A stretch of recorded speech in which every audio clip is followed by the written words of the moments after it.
Bonjour et bienvenue à notre premier séminaire en ligne et en français sur la durabilité et la résilience des projets de partenariat public-privé. Je m'appelle Jean-Christophe Pard et je suis cofondateur et directeur exécutif de l'Association mondiale des unités et professionnels des PPP. C'est pour moi un honneur de vous présenter notre modérateur, Thibaut Mourgue, associé chez 4IP et membre du comité exécutif de WAP. Thibaut Mourgue est un expert en PPP avec plus de 20 ans d'expérience en financement des infrastructures. Il a conseillé des unités PPP sur une base de long terme pour la mise en place de cadres institutionnels et juridiques, le renforcement des capacités et l'opérationnalisation du programme PPP, par exemple en Jordanie de 2010 à 2012, au Maroc de 2014 à 2016 et au Madagascar de 2018 à 2020, ainsi qu'appuyer ponctuellement les autorités publiques de nombreux pays dans les secteurs d'infrastructures les plus divers. Il intervient fréquemment dans les conférences internationales sur les PPP et il a notamment publié PPPs, The Road to the SDGs, édition Greenwich 2020.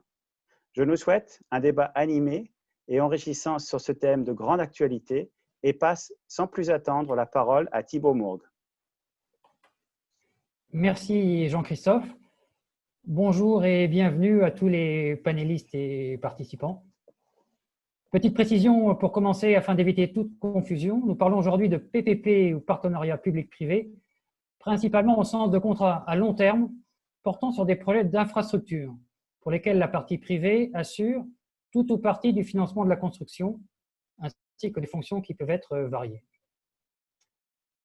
En cette période où nous sommes confrontés à beaucoup d'inquiétudes sur les perspectives économiques, quel rôle peuvent jouer les PPP pour les pays émergents?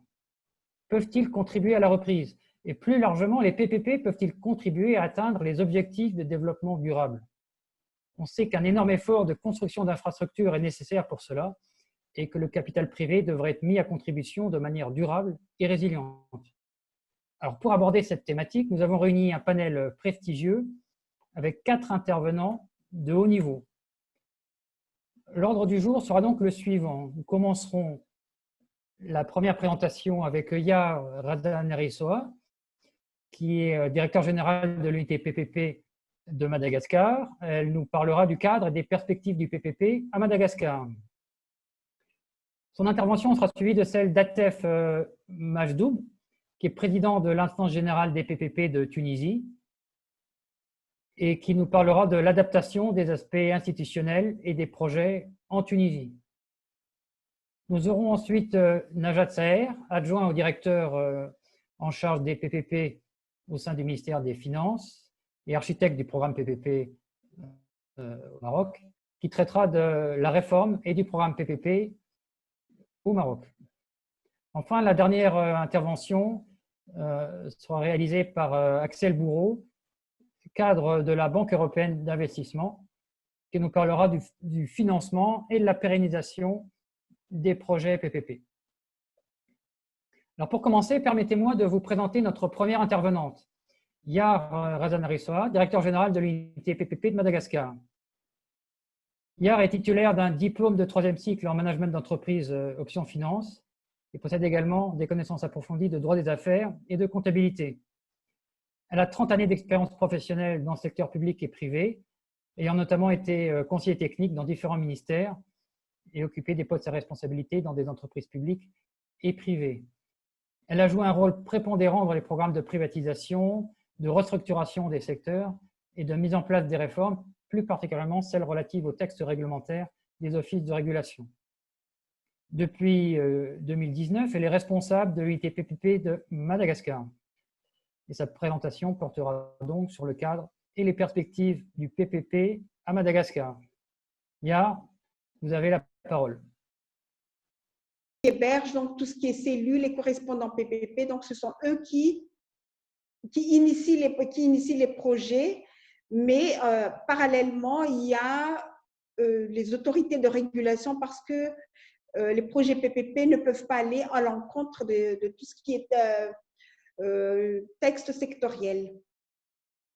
Et enfin, bien sûr, en parlant de PPP, on doit parler du secteur privé, parce que le secteur privé donc, joue le rôle le plus essentiel donc, après pour la mise en œuvre du projet PPP.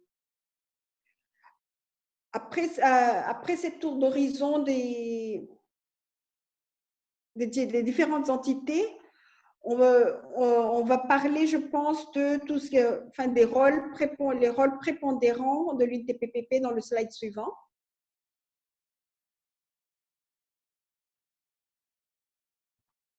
En fait, l'unité PPP donc, dispose de missions structurantes au service de l'investissement. Pourquoi? Parce que l'unité PPP assiste les acteurs publics pour la mise en œuvre des projets, donc via les différentes études. Et dans deuxième mission structurante, c'est le développement et la promotion des projets PPP dans l'ensemble du territoire, parce qu'en fait, c'est l'unité PPP qui va lancer les appels d'offres. Et bien sûr, pour voir si les PPP sont performants, il y a le suivi et le contrôle donc, de tout ce qui a trait à l'exécution des contrats. En fait, quoi qu'il en soit, tout PPP a toujours des contraintes et des limites. Quelles sont ces contraintes et limites en ce qui concerne Madagascar? Bon, les textes, ils sont là, mais ils sont très contraignants. Et parce que, premièrement, les textes, ils ont été repris par rapport à ce qui existait déjà dans d'autres pays. Donc, il y a certaines dispositions qui seraient à revoir. La deuxième contrainte, ce sont les ressources publiques limitées. Et l'unité PPP et le secteur public donc, ne peut pas mener à bien l'ensemble des études justement du fait de cette ressource limitée. Et l'unité PPP doit donc recourir au PTF pour disposer de fonds pour mener à bien ces études qui emmèneraient vers des PPP performants. Et enfin, on constate par moment donc une participation réticente de certains membres de l'administration, alors que les PPP nécessitent un engagement public fort, parce que pour mener à bien les PPP, il faut que le secteur public donc, dispose de la capacité à planifier à prioriser les projets, à les mettre en œuvre et bien sûr à les contrôler comme troisième mission structurante de l'unité PPP. Quelles sont les perspectives et la situation actuelle des PPP à Madagascar?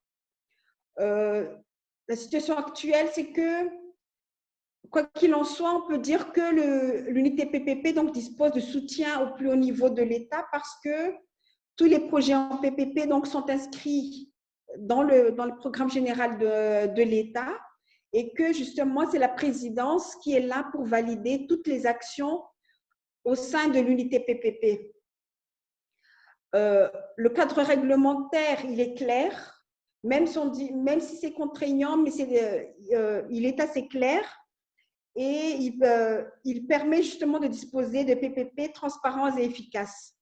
Mais quoi qu'il en soit, justement, pour impliquer un peu plus le secteur privé et avoir l'adhésion totale du secteur public, l'unité PPP essaie de voir aujourd'hui comment amender certaines dispositions des textes pour qu'ils soient plus souples et plus abordables pour tout le monde et pour que toutes les parties prenantes adhèrent dans le système.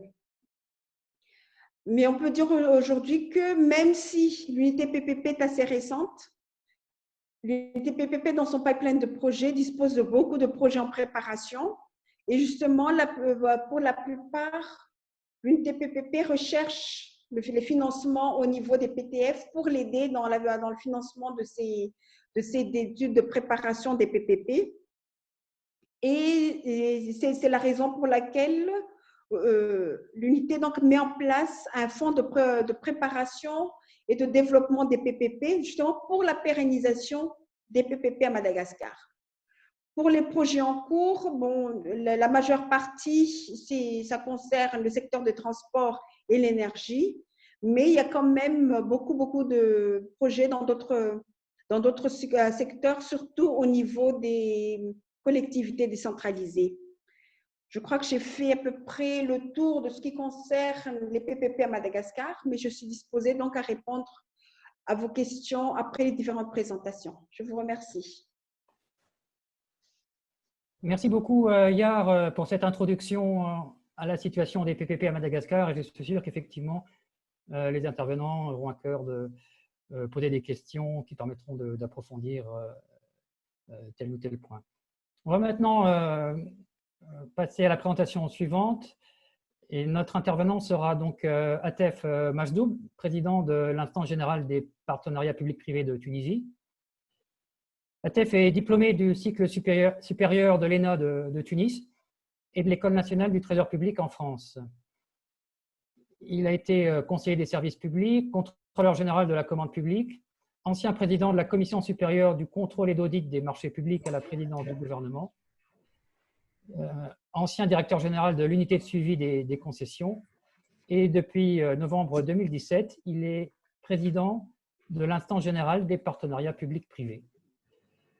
Son intervention va porter sur l'adaptation du cadre institutionnel et les projets PPP en Tunisie.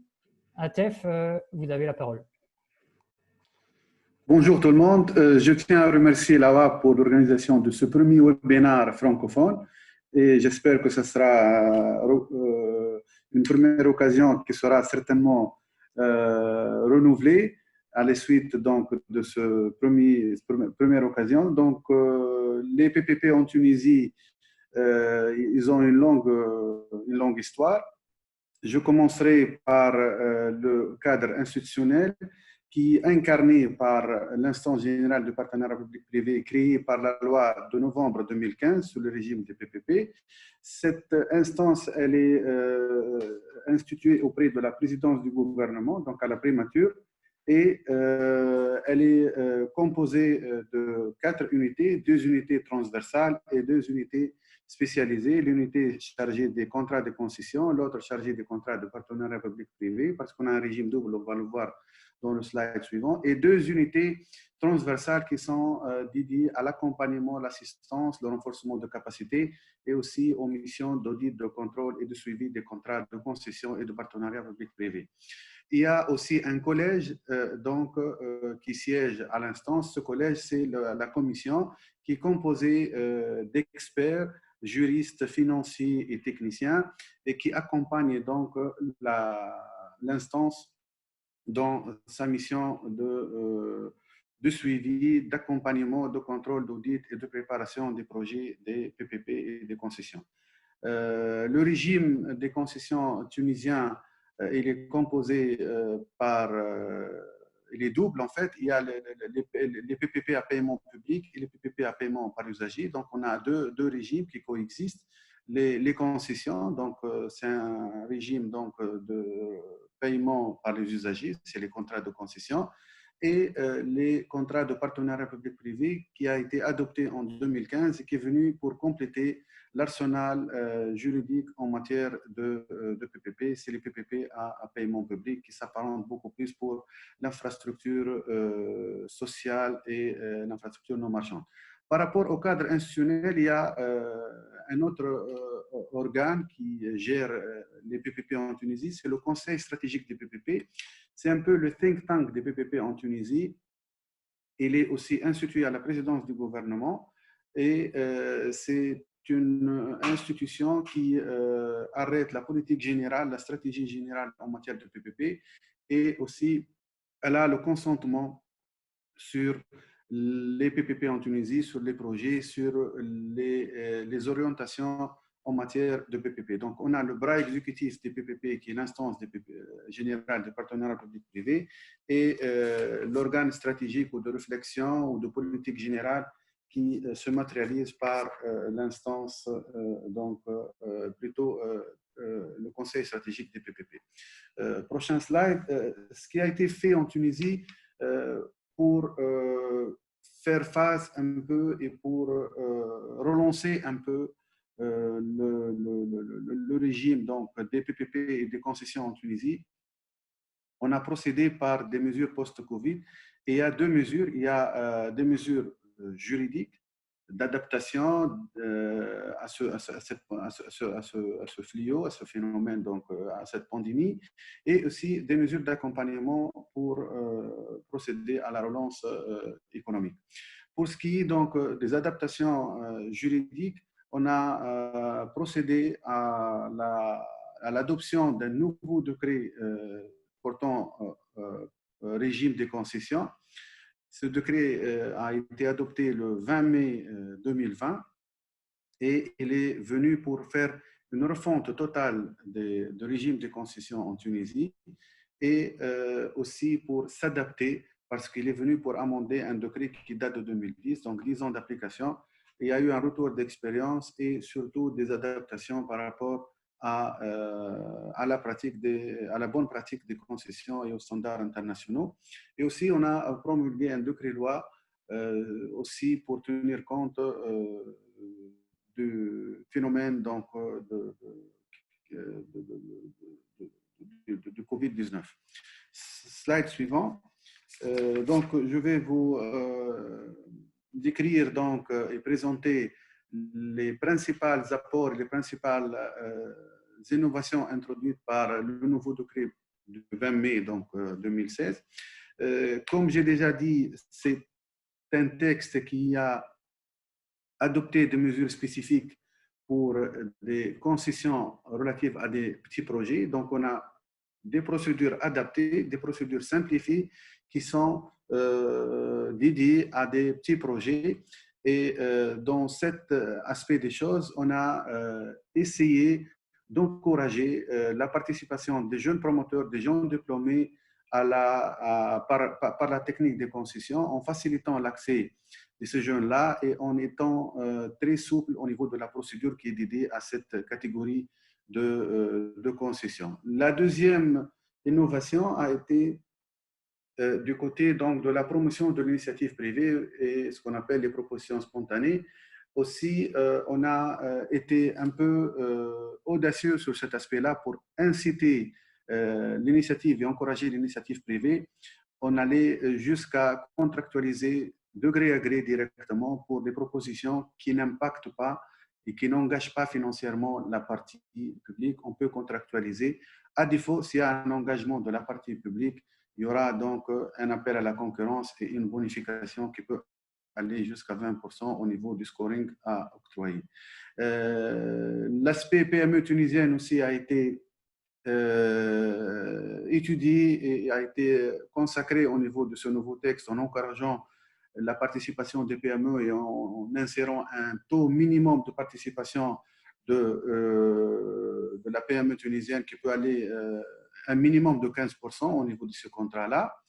Et on a aussi annoncé au niveau de ce décret la création d'un mécanisme d'accompagnement et d'assistance aux autorités publiques pour la préparation. C'est un fonds, si vous voulez, d'appui à la préparation des contrats de partenariat public-privé. Comme vous le savez, les PPP et les concessions, c'est des montages complexes, c'est des montages difficiles. La partie publique a besoin d'être accompagnée, d'être supportée par de conseils. Le dernier apport donc, concernait le référé précontractuel administratif qui n'existait pas et c'est pour conférer plus de transparence et plus de règles de bonne gouvernance. Slide suivant. L'amendement a été aussi à concerner un point de la loi de 2008 sur le régime de concession pour la prolongation de la durée des concessions. On s'est rendu compte qu'avant, on ne pouvait prolonger qu'une seule fois durant la durée de vie d'un contrat de concession suite à des événements qui sont de force majeure ou extérieure. Et comme la pandémie de Covid-19, il y aura plusieurs perturbations au niveau de la vie économique, de la sphère économique mondiale. Donc, on a toléré à ce qu'il peut y avoir une prolongation plus d'une fois au niveau de la durée de vie d'un contrat. Et ça, c'est pour tenir compte de la pandémie et pour aussi les futures turbulences qui risquent donc d'exister dans la vie d'un contrat. Suivant, la relance. La relance économique, elle concernait quatre aspects. Je vais être bref et rapide pour respecter le temps qui m'est parti. Donc, il y a une adoption, une focalisation sur une nouvelle génération de PPP.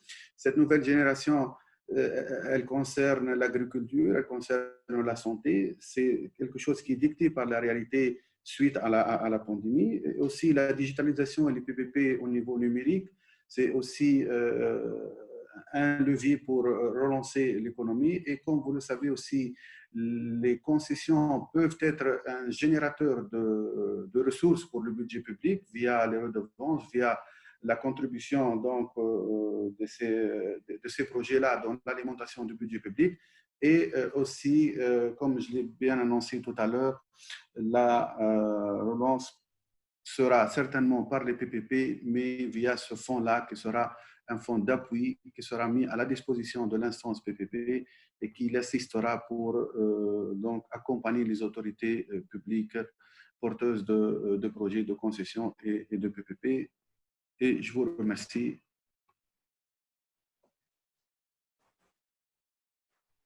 Merci beaucoup, Atef, pour ce tour d'horizon de la réponse de la Tunisie à la crise du Covid.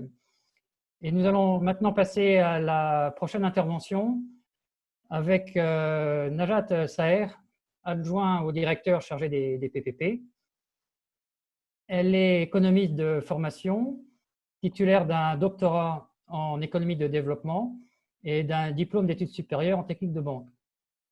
Elle a occupé plusieurs postes à responsabilité au sein du ministère chargé des Finances, avant d'occuper son poste actuel d'adjoint au directeur des entreprises publiques et de la privatisation, chargé de la privatisation, de la gestion active du portefeuille public et, bien sûr, des partenariats publics-privés au sein du ministère de l'économie, des finances et de la réforme de l'administration. Elle a accompagné le programme de privatisation au Maroc depuis son lancement en 1996, ainsi que le chantier des PPP depuis 2010 au sein du ministère. Elle a obtenu le prix PPP du club Med-Afrique en 2012. Elle a été décorée du Wissam de mérite national de classe exceptionnelle au titre de l'année 2020. Elle est membre de la commission interministérielle des PPP, du comité de l'amélioration du climat des affaires au Maroc. Elle a également été désignée parmi les 100 femmes qui font bouger le Maroc par le journal économique Challenge Hebdo. Najat Saher va donc nous parler des réformes des PPP, des perspectives actuelles dans ce domaine au Maroc. Najat, vous avez la parole.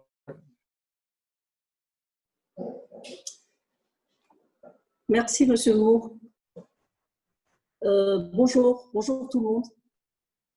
Donc pour ma part, je vais parler des PPP au Maroc et surtout je vais me focaliser sur le post-Covid et les opportunités d'investissement au Maroc. Suivant. Comme vous le savez, nous vivons actuellement un contexte difficile, donc qui remet en cause le modèle de développement de beaucoup de pays et le business model en général. Et donc, le Royaume du Maroc, comme vous le savez, s'est distingué par la qualité, par l'ampleur de sa réponse à la crise du Covid.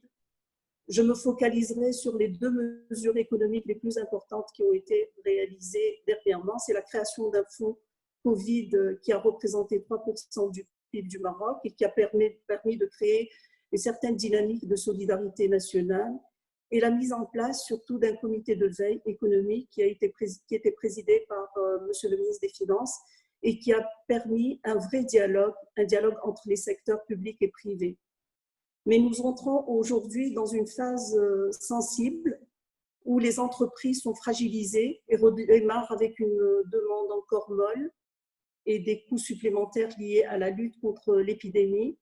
Et donc l'État marocain, bien sûr, a soutenu le secteur privé par une multitude de mesures, dont fiscales, mais à lui seul ne pourra assurer la relance de l'investissement et de la demande. Et donc, il devra mobiliser l'investissement privé national et international pour tirer la croissance et trouver des outils comme le partenariat public-privé ou des fonds d'investissement et de restructuration en haut de bilan pour augmenter son effet de levier. Et donc, cette crise, selon nous, malgré ses impacts négatifs, est une opportunité pour accélérer le passage vers un nouveau modèle de développement plus inclusif et respectueux de l'environnement.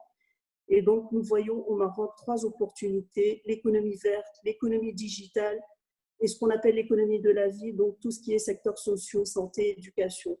Et nous pensons que les partenariats publics-privés sont considérés comme un moyen efficace d'exploiter pour pouvoir avancer dans ces sujets. Suivant, s'il vous plaît.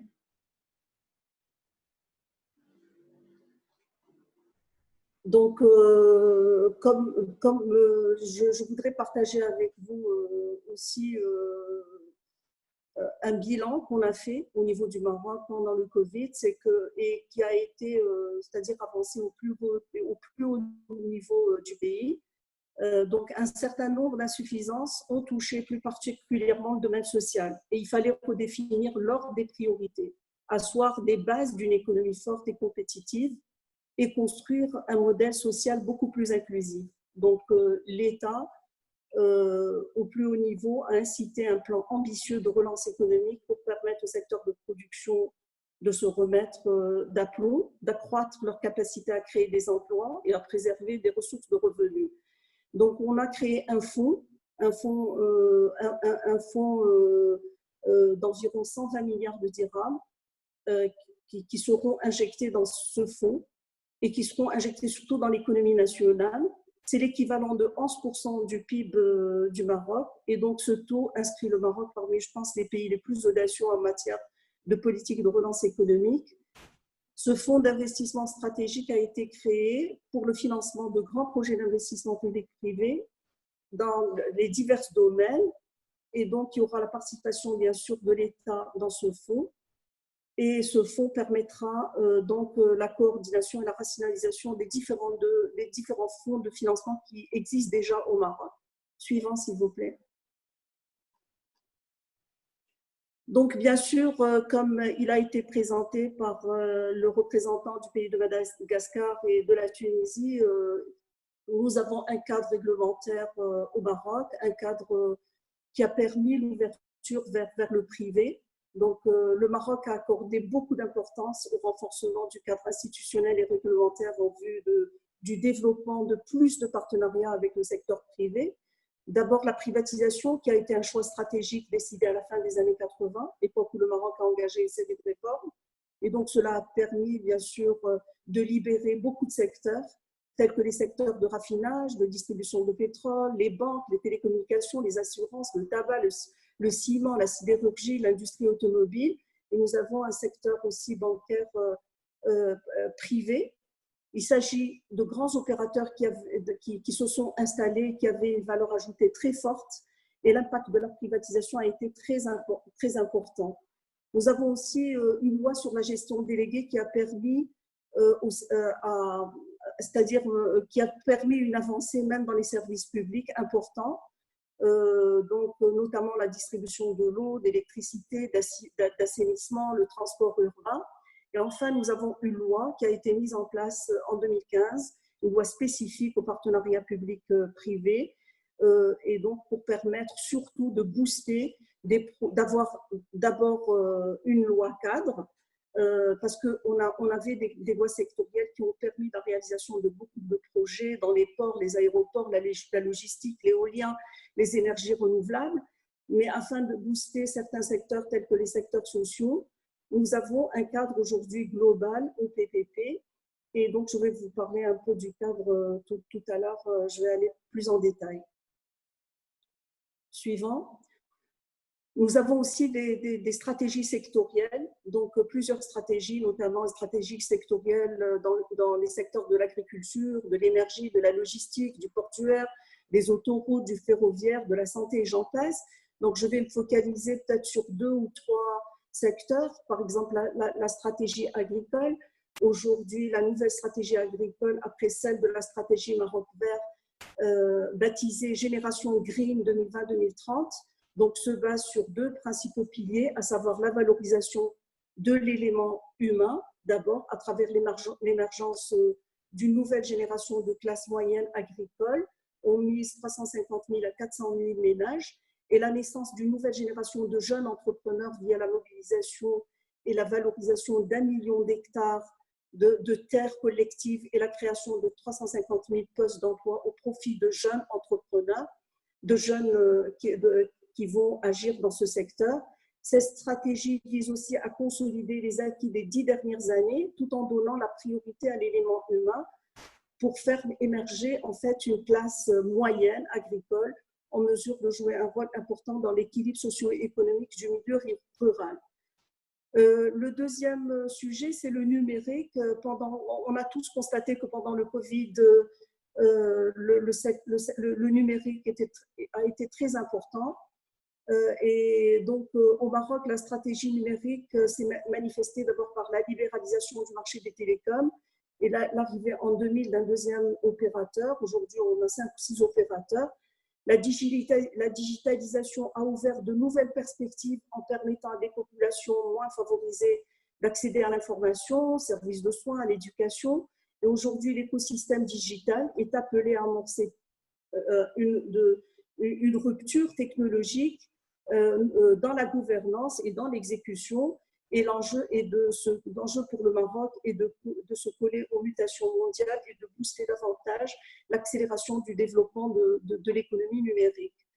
Les énergies renouvelables, aujourd'hui, elles représentent 34% de la puissance marocaine installée actuellement. La part des énergies renouvelables est appelée aussi à croître drastiquement. Et le Maroc a décidé de porter à 42% la part des énergies propres dans le mix électrique d'ici 2021, une part qui devra s'élever à 50% d'ici l'horizon 2030. Et donc, pour y parvenir, donc le Maroc doit accélérer un peu la recherche scientifique dans le secteur de l'énergie, développer des partenariats internationaux stratégiques et accompagner l'industrialisation de sa production renouvelable. Donc, et ceci afin de mettre en place toutes les capacités de production additionnelles. Et donc, le Maroc envisage de lancer plusieurs projets solaires dans le courant de l'année. Suivant, s'il vous plaît. Donc, aujourd'hui, bien sûr, comme je l'ai dit, nous avions eu des lois sectorielles qui ont permis de réaliser beaucoup de projets. Mais avec la loi actuelle, qui est la loi PPP, on a un portefeuille de 11 projets qui sont en cours d'étude de préfaisabilité. Ces projets sont d'une enveloppe de 43 milliards de dirhams.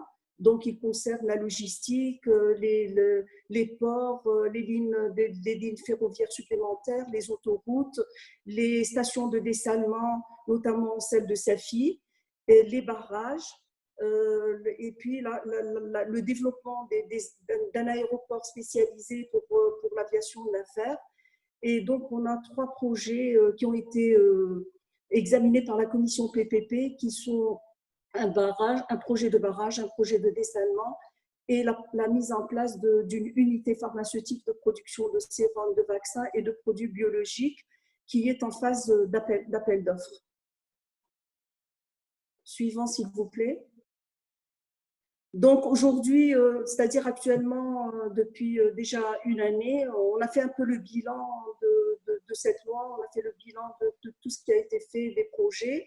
Bien sûr, on a fait beaucoup d'assistance technique, on a beaucoup sensibilisé tous les acteurs, que ce soit publics et privés. Et après concertation avec tous ces acteurs, notamment le secteur privé, on a décidé d'amender notre législation par d'abord l'élargissement de son champ d'application qui aujourd'hui s'ouvre aussi aux collectivités territoriales, mais aussi on a, c'est-à-dire même les établissements et entreprises publiques qui ont des lois spécifiques, elles sont assujetties à cette loi, surtout pour tout ce qui est préparation des projets en amont et donc la réalisation de l'évaluation préalable. On a aussi institué une commission nationale de partenariat public qui sera au niveau du chef du gouvernement pour pouvoir avoir un programme national de projets visibles, que ce soit pour le secteur public ou le secteur privé. Et nous lui avons donné certaines prérogatives, notamment pour certains projets et donc pour certaines dérogations et certains projets structurants où il y a de l'innovation, où des projets, c'est-à-dire urgents qu'il faudra réaliser. Donc, elle pourra statuer sur certaines dérogations. Donc, cette commission, il y a au sein de cette commission plusieurs ministres Et donc, elle va être instaurée bientôt. On a la loi qui a déjà été promulguée, la loi telle qu'amendée, et aujourd'hui, on est en phase des décrets d'application. Nous avons aussi simplifié la procédure de l'offre spontanée et on l'a mieux clarifiée. On a clarifié surtout la procédure de négocier après une offre spontanée. Et donc, on a harmonisé, comme je vous l'ai dit, les lois sectorielles par rapport à cette loi générale. Donc, je pense que ce slide, j'ai déjà parlé de la gouvernance. Najat, il vous reste 2 à 3 minutes. Ouais, donc je vais, c'est-à-dire aller à la. Je vais peut-être conclure. Donc, au Maroc, donc, on a plus d'un siècle d'expérience en matière de PPP. On a des retours d'expérience avérés. On a un cadre législatif dynamique et adapté. On a un système de gouvernance et de pilotage assurant l'équité et la réussite des partenariats. Et donc, on a aussi des politiques sectorielles orientées vers le développement durable. Et je pense qu'il va y avoir un véritable démarrage et dynamique par rapport à cet outil qu'est le PPP. Merci pour votre attention. Merci beaucoup, Najat Saher, pour cette présentation très complète et donc des perspectives très, très attractives pour le PPP au Maroc. Alors, nous allons conclure ce panel avec la présentation d'Axel Bourreau, qui est Senior Loan Officer à la Banque européenne d'investissement à Luxembourg. Axel travaille à la BEI depuis 2009. Elle a rejoint l'équipe de financement de projets couvrant la zone Afrique subsaharienne en septembre 2019, principalement en charge des projets d'énergie renouvelable. Avant cela, elle a travaillé sur toute une série de projets, que ce soit dans le secteur de l'énergie, des transports avec la ligne à grande vitesse en France, des autoroutes, des tramways, mais aussi dans le secteur social, tel que l'éducation et la santé. Axel a commencé sa carrière à Londres, tout d'abord dans les financements structurés à la Société Générale, puis en Corporate Finance à KPMG. Elle a suivi une formation de gestion à l'université Paris 9 Dauphine et elle est diplômée de l'ESCP avec un master de finance. Donc, Axel va nous parler du financement et de la pérennisation des projets PPP. Axel, nous vous écoutons. Merci Thibaut et merci pour cette introduction et pour l'invitation à ce webinaire. Bonjour à tous. Je vais donc vous parler de l'activité de financement de PPP de la BEI en Afrique. Mais tout d'abord, quelques brefs rappels sur la BEI et son activité en Afrique. Donc la BEI, qu'est-ce que c'est? C'est la Banque de l'Union européenne qui est détenue par donc, ses 27 États membres, qui a une activité à la fois à l'intérieur de l'Union, mais aussi en dehors de l'Union. Et en termes de volume, on parle d'un peu plus de 63 milliards d'euros de financement pour l'année 2019. Slide suivante nous montre les domaines prioritaires qui sont ciblés par la BEI, donc climat, innovation, PME, infrastructure, cohésion et développement. À noter que la dimension climat est une priorité très forte pour la BEI. En 2019, on comptait 30% de nos financements qui ont été consacrés à l'action pour le climat et cette part a vocation à atteindre 50% d'ici à 2025.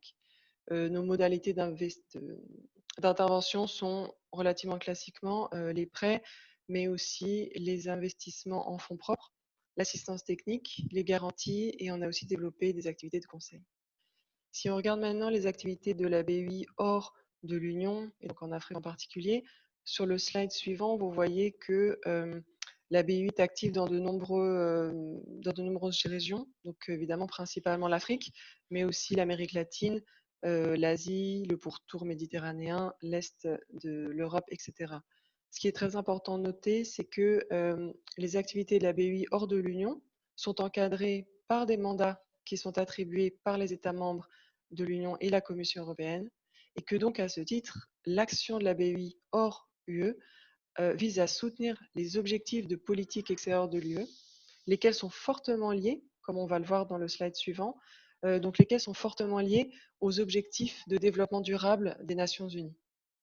Donc, vous voyez les 4 priorités principales et à chacun correspond un nombre de SDG assez significatif. Enfin, si on regarde à peu près le montant de financement pour 2019, dans le slide suivant, on voit que l'action de la BEI hors de l'Union européenne s'est élevée à un peu moins de 9 milliards d'euros, soit 12% des financements totaux de la BEI. Si on se focalise maintenant sur l'Afrique, on voit que la BEI est très présente sur le continent africain, sur le slide suivant, avec un investissement d'environ 3 milliards d'euros pour l'année 2019, dont 60% qui ont bénéficié au secteur privé. En termes de secteur, l'activité principale de la banque se focalise autour des secteurs transport, énergie et les services liés à l'eau. Dans le slide suivant, voilà, ce que je voulais dire, c'est que les opérations de la BEI en Afrique sont régies par 3 mandats distincts. Il y en a un pour les pays du nord de l'Afrique, un autre pour les pays d'Afrique subsaharienne hors Afrique du Sud, et un autre spécifiquement pour l'Afrique du Sud.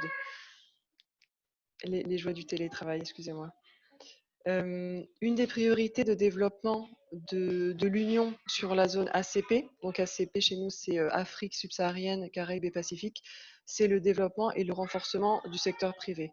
Je pense que c'est important de le mentionner. Les prêts BEI ne se limitent pas du tout à des interventions au niveau du secteur public. Notre activité sur le secteur privé est très développée et notamment en Afrique. Sur cette région, nous avons également l'utilisation possible d'une enveloppe pour les investissements à fort impact et plus risqués. Et pour finir cette présentation un peu générique, la réponse Covid en Afrique, la BEI s'est jointe aux efforts de Team Europe pour préparer une réponse effectivement Covid, notamment en Afrique. Donc maintenant, on arrive dans le cœur du sujet, si je puis dire ainsi. Donc, quid de l'activité de financement des PPP en Afrique? Nous finançons principalement des projets d'énergie renouvelable, on voit dans ce slide, éolien, solaire, hydroélectrique. On regarde aussi beaucoup les projets de transport. Les PPP que nous, on observe en Afrique, de là où on est, ce sont ceux qui sont principalement structurés autour du modèle user pay, c'est-à-dire que les revenus du concessionnaire ne sont pas liés à un loyer fixe acquitté par l'autorité, à la différence du modèle fréquemment utilisé, typiquement au UK, par exemple. Le slide suivant, les besoins d'infrastructures fondamentales sont très importants en Afrique et les investissements d'une telle ampleur ne peuvent évidemment pas être couverts intégralement par des financements publics classiques, d'autant moins sans doute dans un contexte post-Covid où les financements publics auront été mis un peu sous pression. Donc, avoir recours au secteur privé, notamment via des partenariats publics-privés, semble être un levier d'action très intéressant. Les avantages des PPP ne sont pas approuvés. Malheureusement, ces avantages sont trop rarement constatés sur le terrain en raison des difficultés rencontrées dans le développement des PPP en Afrique. Je m'explique. D'une part, on est tous d'accord que l'Afrique, c'est un continent extrêmement vaste et très diversifié. Donc, les propos que je peux tenir sont à prendre effectivement avec précaution parce qu'on ne peut pas généraliser.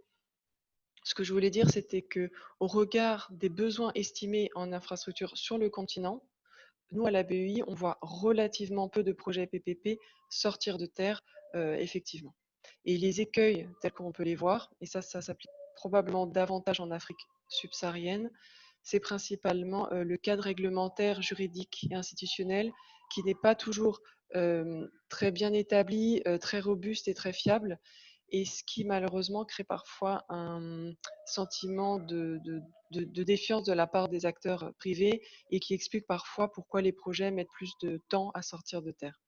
Donc typiquement, avoir un écosystème des institutions sectorielles qui soit bien établi avec une matrice de rôle et de responsabilités claires et respectées semble à peu près fondamental.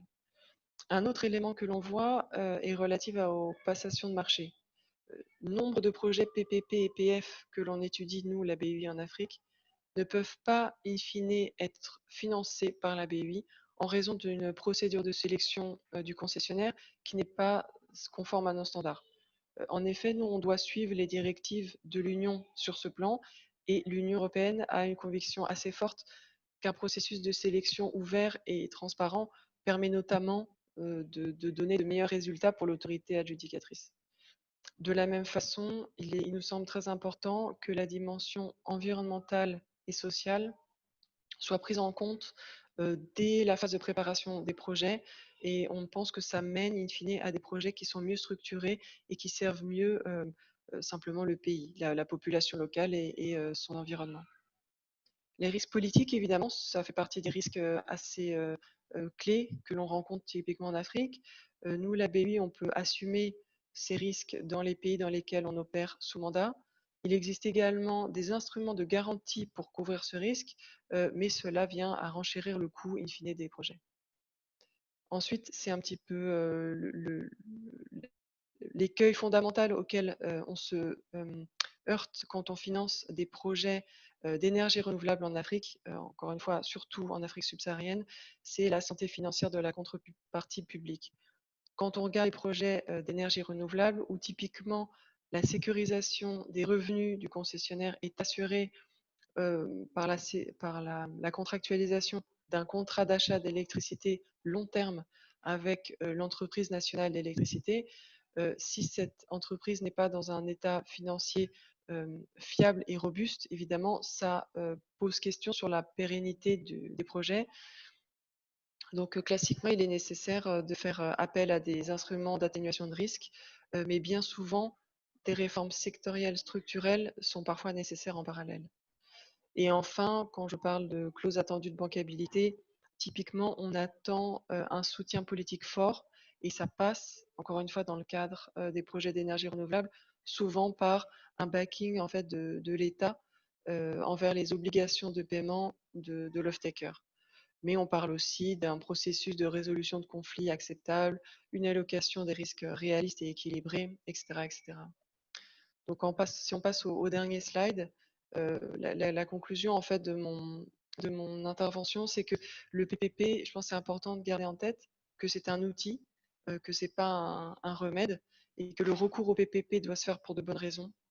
Et à ce titre, on note que des entités telles que WAP, donc l'organisateur de ce webinaire, ou également l'EPEC pour l'Union européenne, sont des plateformes formidables pour diffuser les bonnes pratiques sur les PPP et partager les retours d'expérience.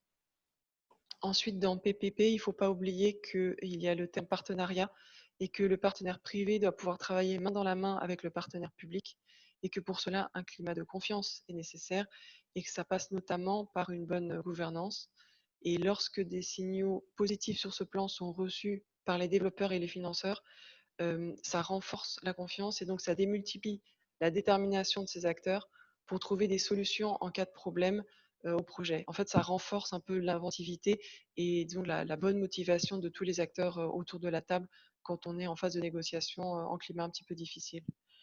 Enfin, les projets doivent être sélectionnés avec soin, bien évidemment suite à une analyse classique value for money, mais aussi je pense que c'est à ce stade que les objectifs de développement durable doivent être pris en compte. Le soutien politique fort est très important pour le succès de ces projets. Enfin, ne minimisons pas l'importance d'une bonne préparation de projets en amont. Et pour conclure, je voulais rappeler que la BEI reste évidemment mobilisée pour financer des projets de PPP, d'infrastructures résilientes en Afrique, pour permettre au continent, dans toute sa diversité, de développer tout son potentiel. Je vous remercie.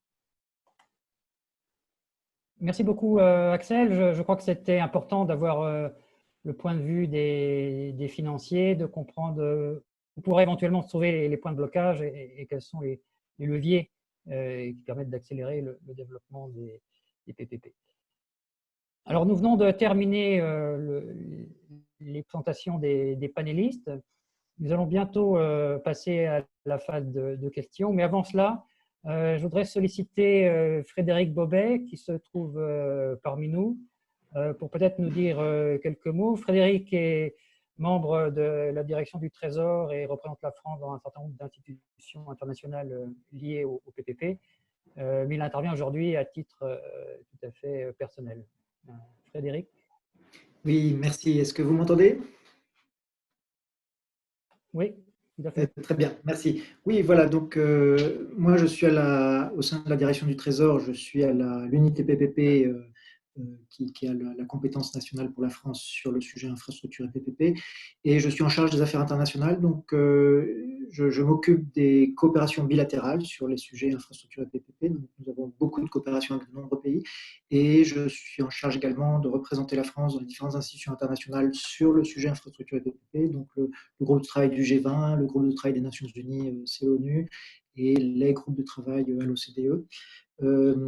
Peut-être en lien avec toutes les présentations, je pourrais faire part de quelques éléments de réflexion et peut-être aussi un peu de synthèse sur un certain nombre de problématiques clés qui sont identifiées par les institutions internationales. J'ai un petit peu cet avantage un peu unique d'avoir comment dire, des sources croisées de différentes institutions, ce qui est pas tout à fait usuel.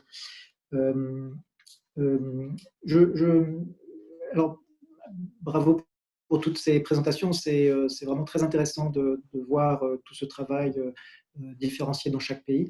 Par ailleurs, je tiens à souscrire aux différents points soulignés par la BEI. C'est notamment en rebondissement à ces points que je vais faire quelques commentaires. En fait, il y avait un certain nombre de difficultés, de problématiques avec les PPP qui se trouvent prendre une dimension quasi systémique, ou en tout cas d'immense ampleur du fait du Covid, et qui méritent maintenant davantage notre attention. Et je vais peut-être lister les 3 problèmes clés et d'indiquer vers quoi pointe la communauté internationale pour y apporter des solutions. Un premier problème, c'est que tous ces travaux, tous ces plans de relance se traduisent naturellement par de l'endettement souverain d'une dimension gigantesque. En France, on passe de 100 points de PIB de dette publique à 120 points de PIB en ordre de grandeur. C'est alors que depuis des années, on s'efforçait avec beaucoup d'efforts de canaliser l'endettement public en lien avec les accords européens. Et c'est comme ça dans plus ou moins la plupart des pays du monde. Là-dessus, pour ce qui est des infrastructures et des PPP, il est important de souligner une asymétrie. Vous savez, ça a été évoqué, il y a 2 modèles. Il y a le modèle Government Pay PPP, ou PPP à paiement public, et le User Pay PPP, ou concession PPP à paiement par l'usager.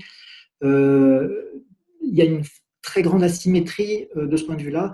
Le PPP à paiement public n'est qu'une dépense publique reportée à plus tard.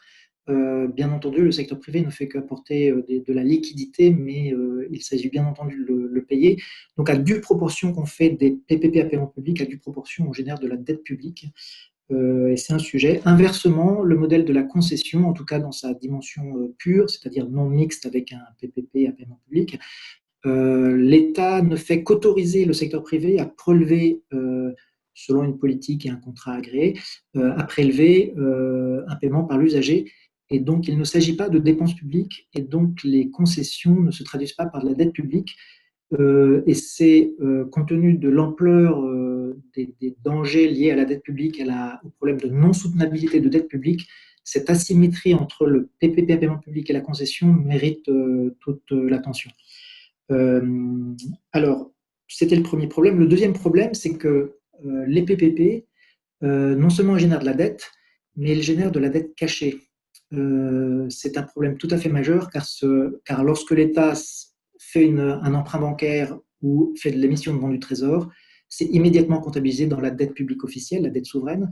Lorsqu'il signe un contrat de PPP, selon les pays, en tout cas pour certains, cette dette n'est pas comptabilisée, c'est pourtant une dette, c'est la signature de l'État qui s'engage à payer dans le cadre d'un contrat, à payer un montant ferme sur une échéance, et néanmoins, ces montants ne sont pas comptabilisés dans la dette publique officielle.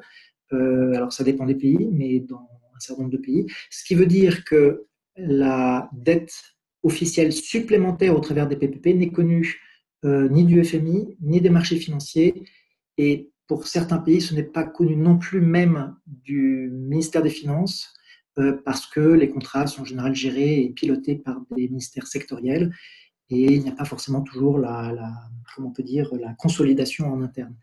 Ce qui fait que les PPP peuvent être parfois une bombe à retardement dangereuse, aussi bien d'une façon systémique pour la communauté internationale que pour le pays lui-même, à nouveau avec la symétrie entre PPP à paiement public et concessions, où ça ne se pose pas pour les concessions, en tout cas dans leur versant pur, on va dire, enfin non mixte. De ce point de vue-là, la communauté internationale pousse pour la transparence sur la dette hors bilan des PPP. Et le FMI a mis en place un outil conjointement avec la Banque mondiale, c'est en train d'être disséminé un peu partout dans le monde, qui s'appelle l'outil PIFRAM, PPP Fiscal Risk Assessment Model, qui est un outil tout à fait pragmatique qui sert pour les porteurs de projets dans les pays à les aider à enregistrer au fur et à mesure du pilotage du projet le montant de la dette publique hors bilan qui mérite d'être pris en compte ensuite par le ministère des Finances pour piloter sa trajectoire d'endettement souverain. Voilà, donc c'est alors peut-être une illustration aussi de ce deuxième problème pour en montrer l'ampleur. À nouveau, hein, c'est un problème qui préexistait au Covid, mais qui avec le Covid se trouve prendre des proportions potentiellement dramatiques. Il y a eu le cas de la Malaisie en 2017, lors d'un changement de gouvernement. Le ministre des Finances arrivant a décidé de faire un audit sur la dette souveraine de la Malaisie. Elle était estimée à 50 points de PIB. Et du fait de l'analyse de la dette hors bilan liée au PPP, elle a été révisée à 80 points de PIB. Il y a eu un surplus de 30 points de PIB de dette souveraine qui était auparavant cachée. Donc, c'est pour vous dire que voilà, il ne s'agit pas d'un problème marginal, mais qui peut prendre des proportions tout à fait majeures. Alors, le troisième problème, et c'est le dernier point que je me propose d'évoquer, on constate une tendance, mais ça a été souligné par plusieurs participants, hein, c'est l'importance de la crise et les enjeux macroéconomiques derrière la crise et les enjeux humains et politiques peuvent créer une incitation à privilégier du décaissement rapide. C'est le propre d'un plan de relance. Hein. Si on met 5 ans pour décaisser, on est dans une logique structurelle et plus de relance. Et de ce fait, de privilégier la vitesse de décaissement à la qualité des projets, et notamment de sacrifier tous les enjeux objectifs de développement durable, qualité des projets. Je sais bien que ce qui vient d'être dit, c'est que justement, il s'agissait de bien prendre ça en compte, mais néanmoins, on constate on constate des tendances, ou en tout cas des incitations par cette simple nécessité d'accélérer, mais on est tous concernés, c'est aussi une problématique en France. Voilà, c'est difficile de faire vite toute l'épaisseur de la complexité de l'alignement sur les ODD. Mais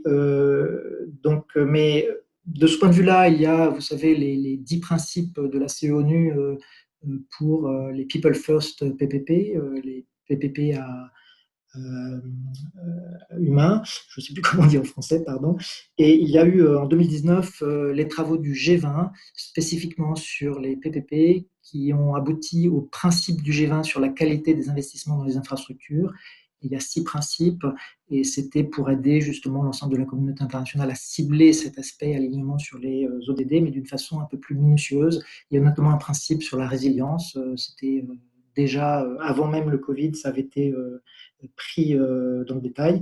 Et là-dessus, tout récemment, c'est arrivé il y a à peu près un mois, c'était pendant le mois de juillet, le G20 a officialisé les potentialités systémiques de la plateforme multilatérale source pour aider les pays à préparer leurs projets, justement en amont, pour intégrer ces considérations d'alignement sur les ODD. Donc, la plateforme source est une plateforme de préparation de projets et de suivi des projets. Elle a été élaborée conjointement par l'ensemble des banques multilatérales de développement. La BEI participe, mais également Banque mondiale, Banque asiatique, Banque interaméricaine, la BERD, et à ce stade encore que observateur, la Banque africaine de développement. Donc c'est une plateforme qui a l'avantage d'être du coup complètement multilatérale et fournie à titre gratuit aux pays en développement, même s'il y a bien sûr des coûts de transition. Donc voilà, je voulais souligner ces éléments-là.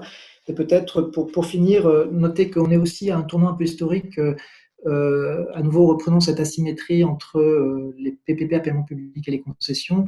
le Royaume-Uni qui avait été un petit peu le fer de lance de la diffusion mondiale du modèle de PPP à paiement public dans les années 90 avec le PFI, le Private Finance Initiative.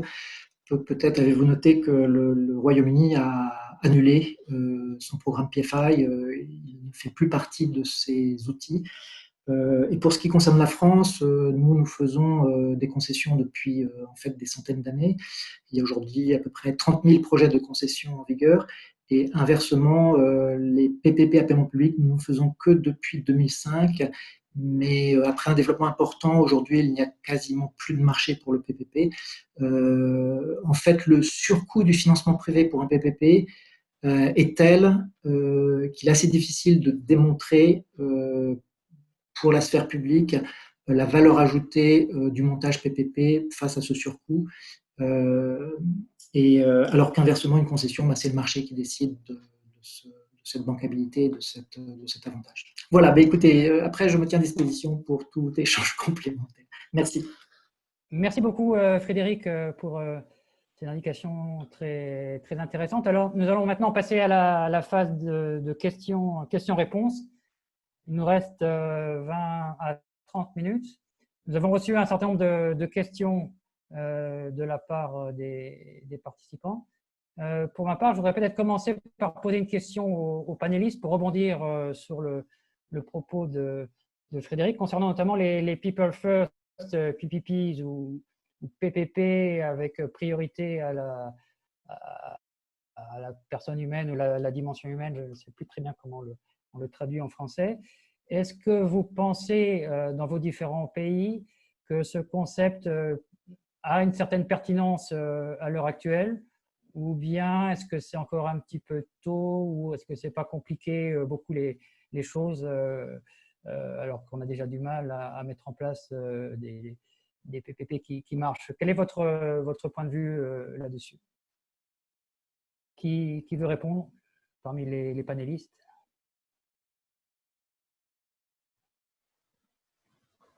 Allô?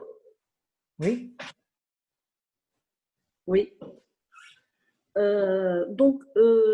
J'en ai parlé peut-être dans ma présentation. Moi, je pense que par rapport aux pays émergents, c'est un facteur très, très important. Donc, aujourd'hui, le capital humain est très important à intégrer dans les projets, qu'ils soient des projets PPP ou autres, quelle que soit leur forme. Et avec ça, d'autant plus du sens avec tout ce qu'on a vécu dernièrement et ce qu'on vit actuellement par rapport au Covid-19. Donc, moi, je pense que, c'est-à-dire, on ne peut pas dire qu'on est prêt ou on n'est pas prêt, mais c'est une obligation. Très bien, merci beaucoup. Najat, est-ce qu'un autre panéliste veut compléter là-dessus? Oui, Thibaut, oui. Je pense que, comme disait Madame Seher, ce n'est pas une question de choix. Vous m'entendez là? Oui, oui. Ce n'est pas une question de choix et c'est matérialisé, nous, en Tunisie, dans des critères d'attribution et de choix des PPistes ou des concessionnaires.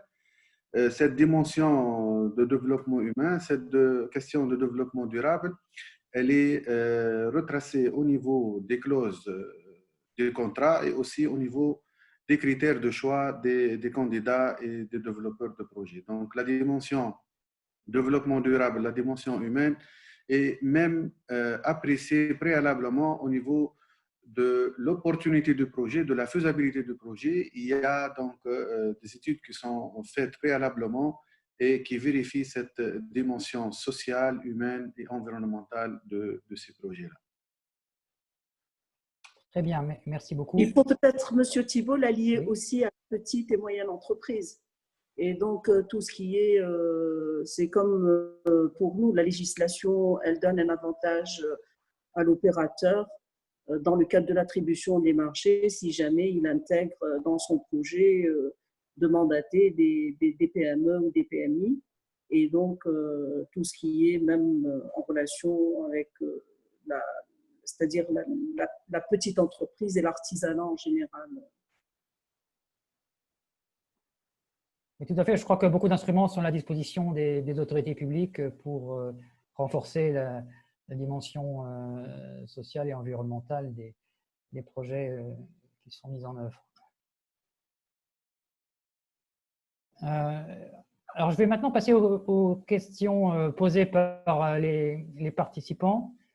Tout d'abord, je voudrais leur dire qu'on répondra à toutes leurs questions, soit au cours de ce webinaire, soit ultérieurement par écrit. Mais rassurez-vous, toutes vos questions seront traitées. Alors, je voudrais commencer par une question peut-être un petit peu générale, peut-être un petit peu provocatrice, qui était posée par Wajeb Kanso, qui demande quels sont les moyens qui puissent contribuer à la réussite de PPP dans le cas de pays où la corruption et le clientélisme dominent tout le secteur public. Alors, bien évidemment, il ne s'agit pas de dire que ces questions se rapportent à tel ou tel pays en particulier, mais à titre général, comment est-ce que vous voyez les choses? Hier, ne s'est pas encore exprimé jusqu'à présent dans la partie débat. Non, enfin, je pense que si on a fait les PPP aujourd'hui et qu'on ait fait des textes qui soient justement, qui donnent des PPP transparents, la question de clientélisme a été, je pense, abolie de fait dans les procédures qui sont mises en place aujourd'hui. Parce que justement, on recherche des PPP transparents et performants. Donc, tout dépend donc de la mise en œuvre de toutes les procédures. Donc, c'est un facteur plutôt positif pour le développement du PPP. Non, je dirais pas de clientélisme dans les textes qui sont en vigueur aujourd'hui. On recherche plutôt les PPP transparents et performants, c'est-à-dire que ça a été attribué de manière transparente à l'opérateur qui va opérer les PPP. Et c'est pour ça que justement que, par exemple, dans le cas des textes à Madagascar, l'initiative privée, tout ce qui est gré à gré est vraiment, je dirais, aboli. Tout à fait. Est-ce que les autres… Oui. Pour le cas marocain, nous, c'est-à-dire, bon, je dirais qu'on ne peut pas dire qu'un pays était totalement fait des projets corrompus où il y a la corruption. Tout le monde subit en quelque sorte ces sujets-là. Et donc, comme a dit Madame, bien sûr, il y a les textes juridiques, mais pas que. Donc, au Maroc, aujourd'hui, on a créé une commission, ce qui s'appelle une commission de la commande publique, et qui est au niveau du secrétariat général du gouvernement. Et donc, c'est ça. Donc, il faut permettre au privé d'avoir un recours, et un recours indépendant et objectif pour que s'il y a une corruption, c'est-à-dire quelqu'un se sent, c'est-à-dire qu'il était qualifié, il se sent écarté pour une raison ou une autre qui n'est pas objective, eh bien, il a recours à cette commission qui convoque la personne publique et donc, il y a beaucoup de sociétés qui ont eu gain de cause à travers cette commission. Si je peux ajouter quelque chose par rapport au cas tunisien, donc cette affaire, elle est encadrée dans les textes. Et à côté des textes, il y a aussi le mécanisme de recours au niveau des juridictions. Et on a même au niveau des textes, on peut annuler purement et simplement l'attribution d'un contrat qui est entaché d'irrégularité, qui est entaché de corruption ou de tentation de corruption. Et même aussi, il y a un autre contrôle de la société civile tunisienne qui est une société civile forte.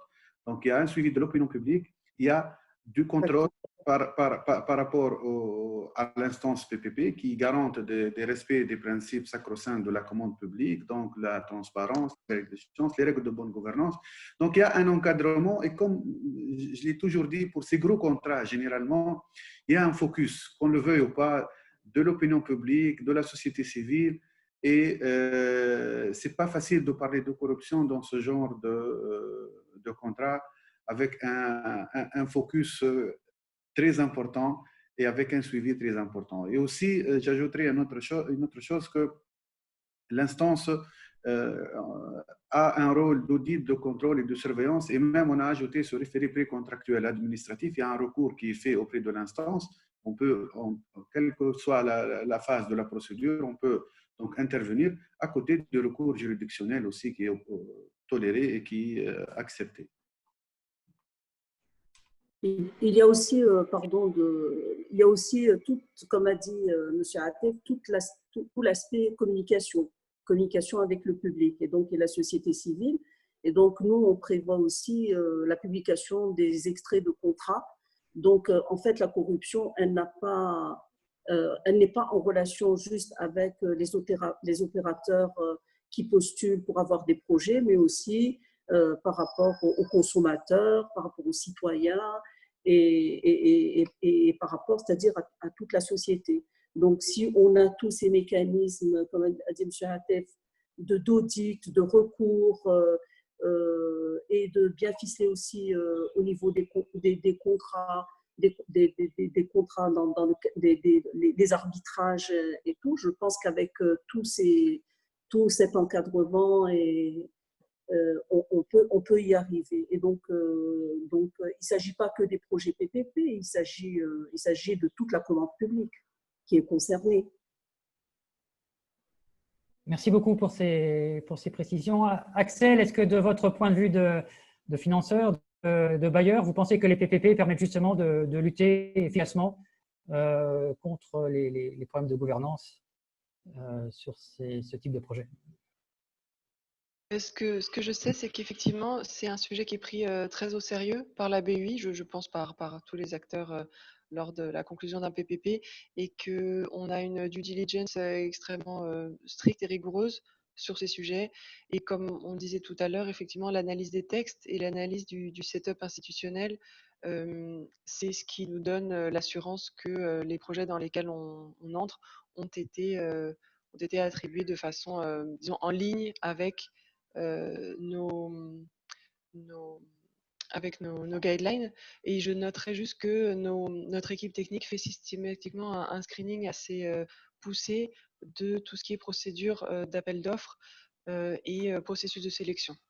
Donc c'est quelque chose qui est revu en interne par la BUI. Très bien, merci beaucoup. Je voudrais maintenant poser aux panélistes une question qui vient de M. Fouad Bendi, qui demande quels sont les moyens de financement innovants qui puissent contribuer au développement des PPP.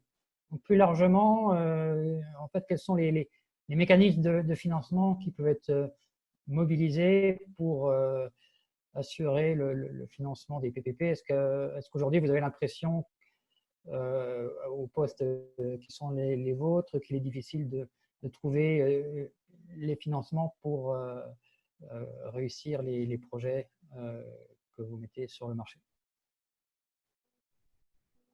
J'imagine que la situation est probablement différente suivant qu'on est à Madagascar ou au Maroc. Yar, est-ce qu'il existe ce problème de financement, de disponibilité des financements à Madagascar? En fait,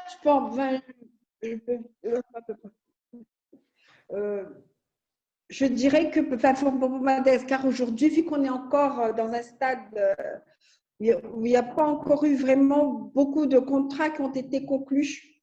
Je crois que à l'heure actuelle, je ne peux pas encore fournir de financement innovant. On a eu à peu près pour les contrats qui ont été bouclés jusqu'à maintenant, que ce soit avant la loi ou après la loi sur les PPP. On a à peu près eu, je dirais, les mêmes modes de financement. Il n'y a pas tellement de choses innovantes par rapport à nos expériences aujourd'hui. D'accord. Est-ce qu'au Maroc ou en Tunisie, vous avez une au Maroc, comme disait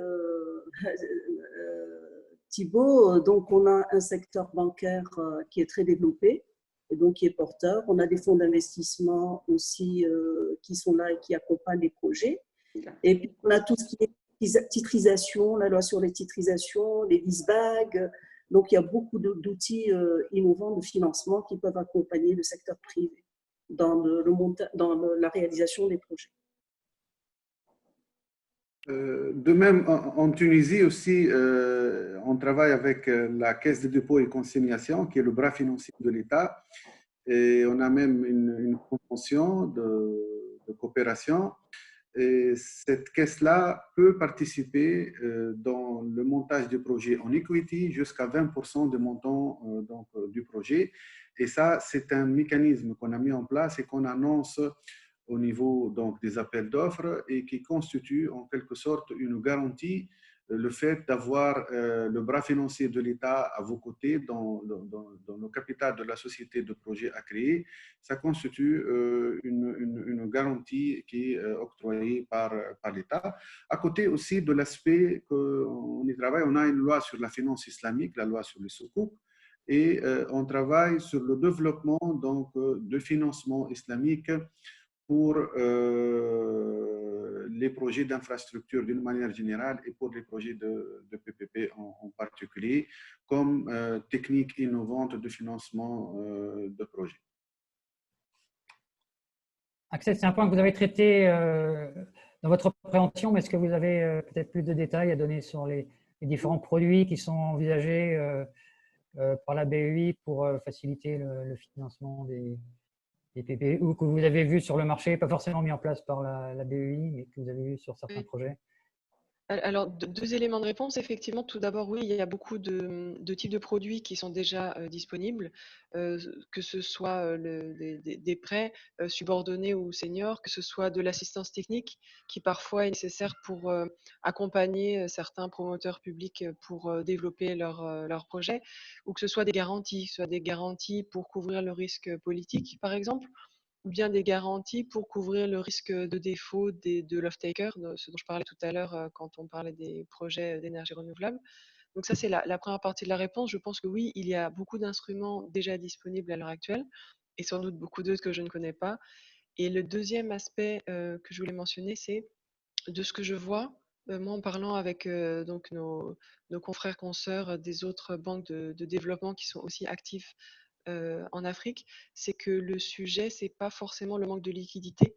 Le sujet, c'est le manque de projets PPP qui sont ce qu'on appelle bancables, c'est-à-dire qui répondent un peu aux critères d'allocation de risque qui permettent au secteur privé de venir les financer. Donc encore une fois, je pense que les liquidités sont là, l'appétit des financeurs est là et des développeurs est là.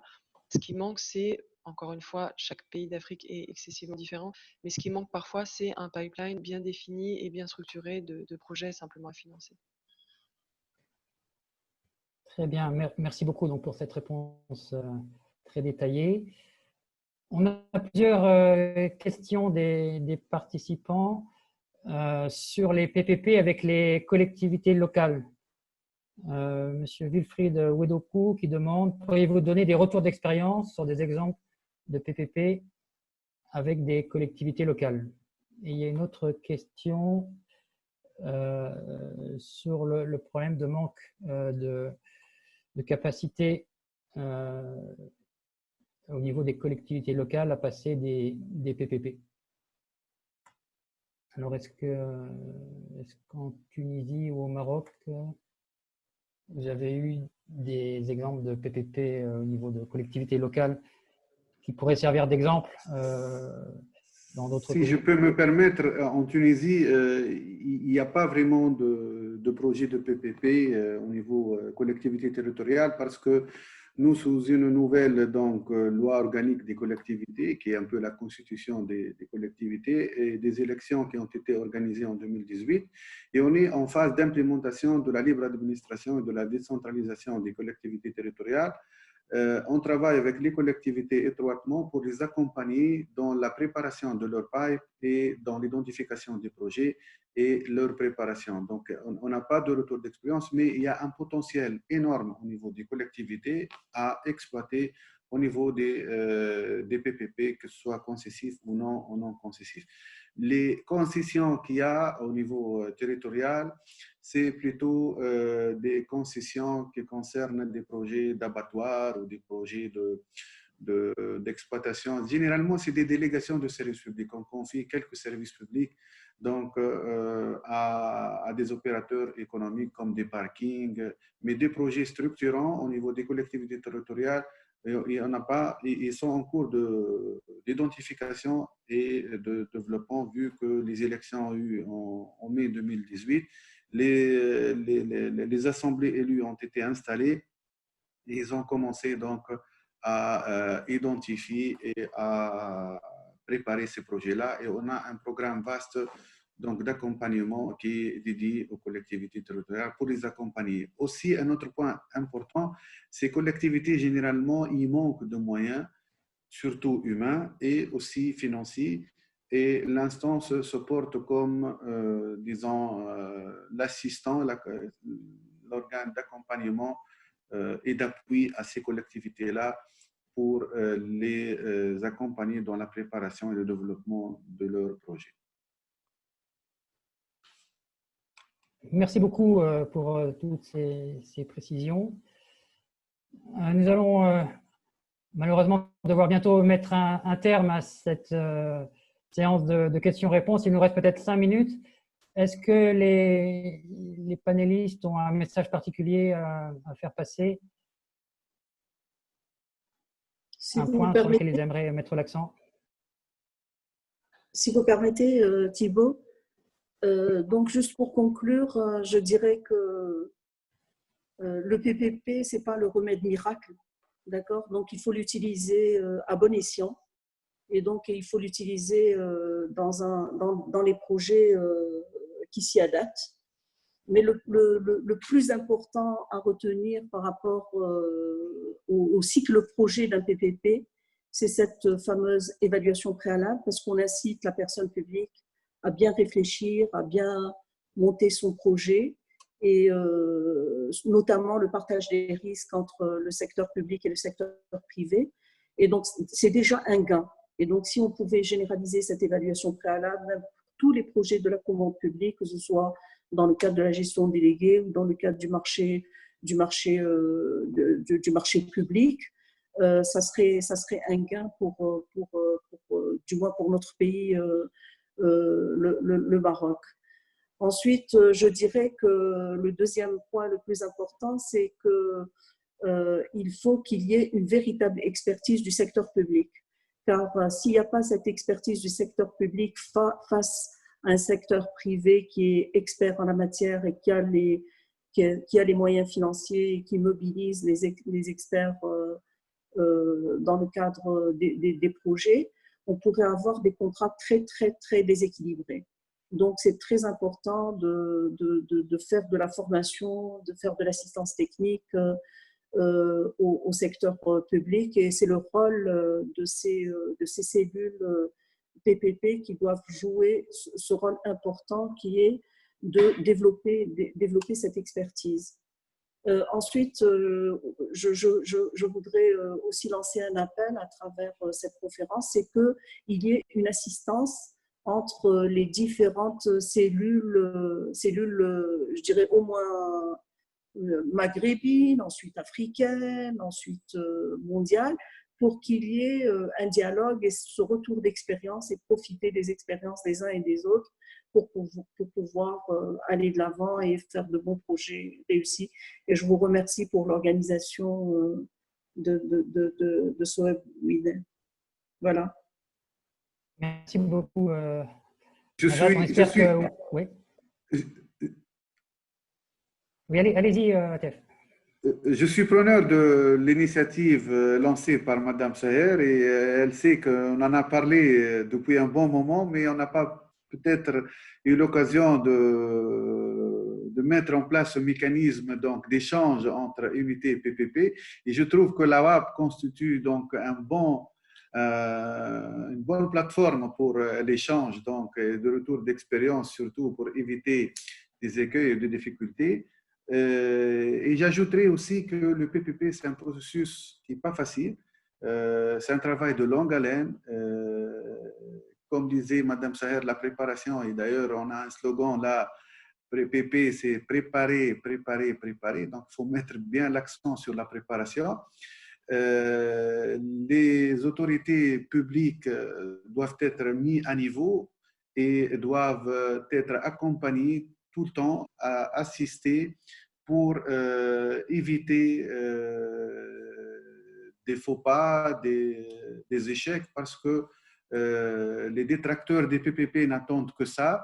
Et je pense qu'une adhésion préalable autour du projet, avant même de se lancer, est très indispensable. Cette approche participative est vivement recommandée. La société civile, les syndicats, le patronat, tout ce collège de tout l'écosystème doit avoir une adhésion autour du projet dans la phase de préparation et par la suite, au niveau de la phase de montage, il faut aussi être le plus transparent possible et associer, s'il y a lieu, donc toutes les parties prenantes autour du projet pour éviter que le processus ne fonctionne pas ou qu'il y ait des problèmes en cours d'exécution. Parce qu'on a toujours l'intention de mettre beaucoup d'attention et de l'accent sur la phase passation du contrat, et on oublie généralement, et là c'est du vécu, on oublie la phase suivie, la phase qu'on appelle rendez-vous, les clauses de rendez-vous aussi, on se réunit pas. Et là, le privé, s'il est laissé, s'il est livré à lui-même, et il peut en abuser. Et j'ai toujours dit, quand on externalise, on ne fonctionne pas, mais plutôt on est des partenaires. Il faut qu'on s'assoie à table et qu'on crée des rendez-vous périodiques pour évaluer, pour renégocier s'il y a lieu, pour rééquilibrer nos contrats. Merci beaucoup, Atef. Hier, peut-être en 20 secondes, un point à souligner. Oui, merci Thibault. En fait, j'ai été coupée tout à l'heure. J'ai eu une coupure de connexion, donc j'ai raté quelques discussions. Mais en tout cas, merci pour ce webinaire. Il a permis en fait de se rendre compte de ce qui se fait ailleurs. Et je crois que c'est l'intérêt en fait pour chaque unité PPP, comme a dit les autres panélistes, que cet échange d'expérience, on a besoin pour la suite, parce que les PPP, ce n'est pas un métier facile. Et de tous bords, on a toujours des…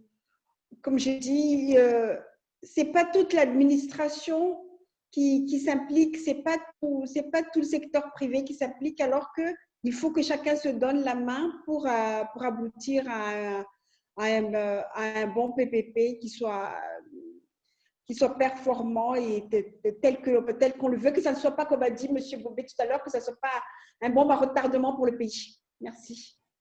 Merci Hier. Je crois que c'était une belle formule de dire qu'on doit tous tenir la main pour faire réussir un bon projet. Axel, peut-être très rapidement, un dernier petit mot. Oui, merci. Je n'ai pas grand-chose à rajouter par rapport à tout ce qui a été dit par les intervenants de qualité qu'on vient d'écouter. Juste deux choses, effectivement, d'une perspective d'un financeur. Effectivement, une bonne gouvernance côté secteur public et des interlocuteurs solides, c'est vraiment très important. La préparation des projets, on n'en parlera jamais assez. Et juste pour mentionner qu'à ce sujet, la préparation des projets, il y a des programmes d'assistance technique qui sont très souvent déployés en parallèle du financement des projets, justement en amont, pour permettre au projet de se faire dans de meilleures conditions. Et c'est une activité assez forte de la BUI et de nombreuses banques de développement. On n'est pas du tout les seuls à le faire. Et j'espère que ça a vocation à se poursuivre le temps nécessaire jusqu'à ce que, effectivement, les différentes entités qui en ont besoin, voilà, jusqu'à ce qu'il n'en ait plus besoin. Et merci pour l'organisation de ce webinaire. Merci beaucoup, Axel. Donc, il me reste à remercier chacun et chacune d'entre vous qui avez donné beaucoup de votre temps pour assurer la préparation et le succès de ce webinaire. Donc, nous constatons qu'il a rencontré un grand succès malgré les petites difficultés techniques du début. Donc, merci aussi, bien évidemment, à tous les participants, à toutes les questions qui ont été posées. Nous n'avons pas pu les traiter toutes, mais nous allons le faire dans les prochains jours. Donc, vous aurez des réponses. L'enregistrement du webinaire sera bientôt disponible avec un lien YouTube sur la page web de WAP, le site wapp.org, qui permettra donc de tout revoir. Et également, si vous souhaitez vous tenir informé sur les thèmes en relation avec les PPP, vous pourrez suivre les pages de l'association sur LinkedIn, Twitter, Instagram et YouTube. Est-ce que je peux me permettre encore une petite remarque parce que j'ai trouvé ça très intéressant à l'instant quand Madame Najat Saher a fait la remarque que ce serait bien d'avoir un échange entre les unités PPP.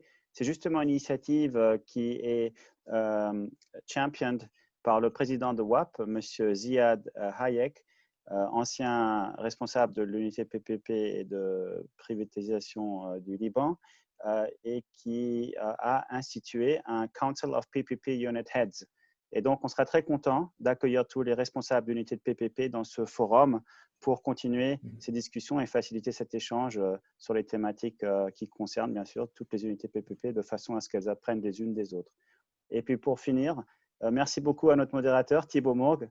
C'était très intéressant, bonnes questions posées. Je pense que c'était enrichissant pour tout le monde. Et nous nous ferons un plaisir de vous accueillir au sein de la famille WAP si vous souhaitez vous impliquer ou développer et promouvoir la collaboration publique-privée. Merci beaucoup. Et sur ce, nous concluons ce webinaire aujourd'hui, le premier en français. Merci beaucoup d'avoir participé. Merci. Au revoir. Merci. Au revoir. Merci beaucoup. Merci, au revoir.